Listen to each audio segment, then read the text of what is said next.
Hello guys, December ആയിക്കഴിഞ്ഞാൽ നമ്മൾ ജർമ്മനിയിലുള്ള ആൾക്കാർക്ക് ഒട്ടും ഒഴിച്ചുകൂടാൻ പറ്റാത്ത ഒരു സംഭവമാണ് നമ്മുടെ ക്രിസ്മസ് മാർക്കറ്റ്.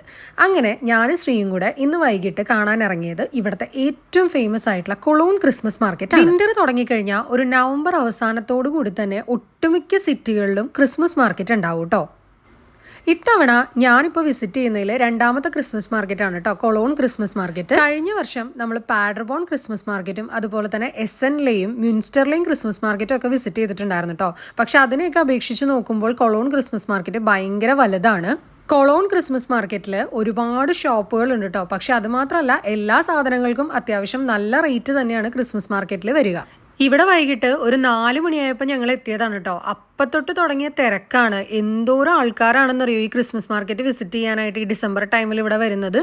ജർമ്മൻസിന് ഒട്ടും ഒഴിച്ചുകൂടാൻ പറ്റാത്തൊരു സംഭവമാണ് ഇവരുടെ വൈനാട്സ് മാർക്കറ്റ്.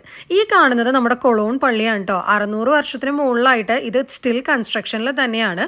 അങ്ങനെ കൊളോൺ പള്ളി ഞാനിതിപ്പോൾ ഒരു 3-മത്തെയോ 4-മത്തെയോ വട്ടമാണ് കാണുന്നത്. ജർമ്മനിയിൽ വന്നതിന് ശേഷം ഒരുപാട് തവണ നമ്മൾ കൊളോണിൽ വന്നിട്ടുണ്ടെങ്കിലും ക്രിസ്മസ് മാർക്കറ്റ് വിസിറ്റ് ചെയ്യുന്നത് ഇത് ആദ്യമായിട്ടാണ് കേട്ടോ ഞാൻ കൊളോൺ ക്രിസ്മസ് മാർക്കറ്റ് കണ്ടു തീർക്കാനായിട്ട് നമുക്ക് ഏകദേശം 2 മണിക്കൂറെങ്കിലും സമയം എടുക്കും കേട്ടോ. എല്ലാ കടകളും ഒന്നും പോയി വിസിറ്റ് ചെയ്യാൻ അത്ര പോസിബിൾ അല്ല ഈ തിരക്കിൻ്റെ ഇടയിൽ. എങ്കിലും മാക്സിമം ഞങ്ങൾക്ക് പറ്റുന്ന കടകളെല്ലാം ഞങ്ങൾ പോയി വിസിറ്റ് ചെയ്ത് കഴിക്കാൻ പറ്റുന്ന സാധനങ്ങളൊക്കെ വാങ്ങിച്ച് കഴിച്ചിട്ടുണ്ട് കേട്ടോ.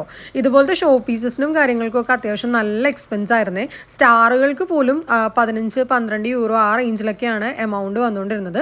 എന്നാലും ഞങ്ങൾ എല്ലാ കടകളിലും പോയിട്ട് എല്ലാ സാധനങ്ങളും ഒക്കെ നോക്കി ഫുഡ് കഴിക്കാൻ പറ്റുന്നിടത്തു നിന്നൊക്കെ ഫുഡ് കഴിച്ച് സ്റ്റേക്ക് ഉണ്ടാക്കുന്നത് ഇതുപോലെ സ്റ്റേക്ക് ഉണ്ടാക്കുന്നതൊക്കെ കണ്ട് കുറച്ച് നേരം നോക്കി നിന്നതിന് ശേഷം പിന്നെ നമ്മുടെ വയനാട്സ് മാർക്കറ്റിലെ ഏറ്റവും പ്രധാനപ്പെട്ട സംഭവമായിട്ടുള്ള ഗ്ലൂ വൈനും ഹോട്ടായിട്ടുള്ള ഗ്ലൂ വൈനും വാങ്ങിച്ചു കുടിച്ചതിന് ശേഷം ഞങ്ങൾ ഞങ്ങളുടെ പരിപാടികളൊക്കെ അവസാനിപ്പിച്ച് തിരിച്ച് പാഡർബോണിലേക്ക് ട്രെയിൻ കയറി കേട്ടോ.